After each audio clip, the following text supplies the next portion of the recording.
একে দেশান্তর করে দেন, এই এলাকায় যেন না থাকে। মানুষ অতিষ্ঠ, সবাই কান্না করে ওর ভয়ে। জুলুম করতে করতে সীমাহীন জুলুম করে ফেলল। মূসা নবী চলে গেলেন।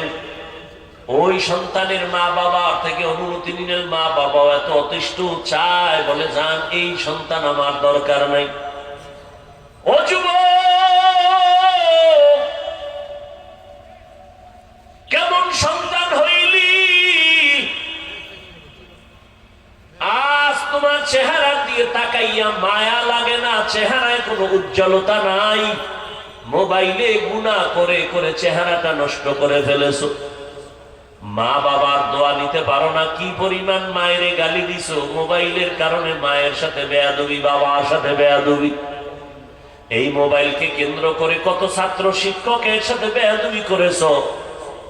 আল্লাহ না করুন যদি এখন তুই মরিয়া যাও, মা বাবা পর্যন্ত মনে মনে খুশি, কারণ আমার সন্তানের চরিত্রটা এত খারাপ, মানুষের সামনে মুখ দেখাইতে পারি না, মইরা গেছে ভালো। একটু চিন্তা করো যুবক বাবা, এমন কপাল লইয়া কেন দুনিয়ায় জন্ম নিলি? যে আজ তোর চরিত্র এত খারাপ কেন? যে শিক্ষকেরাও তোরে দোয়া দেয় না, চায় তুই মইরা যা।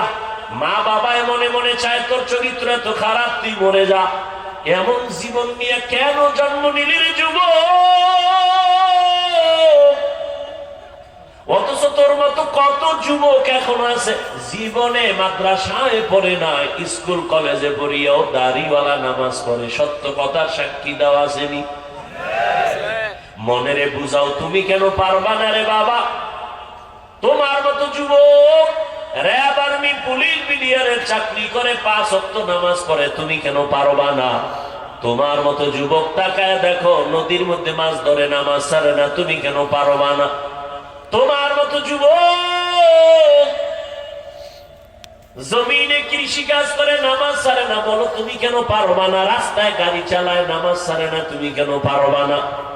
RAB, army, police, BDR, doctor, professor, engineer, 5 বেলার নামাজ পড়ে, ব্যবসায়ী, ব্যবসা করে, হালাল ভাবে, মিথ্যা বলে না, নামাজ ছাড়ে না, দাড়ি কাটে না, বলো বাবা তুমি কেন পারবা না?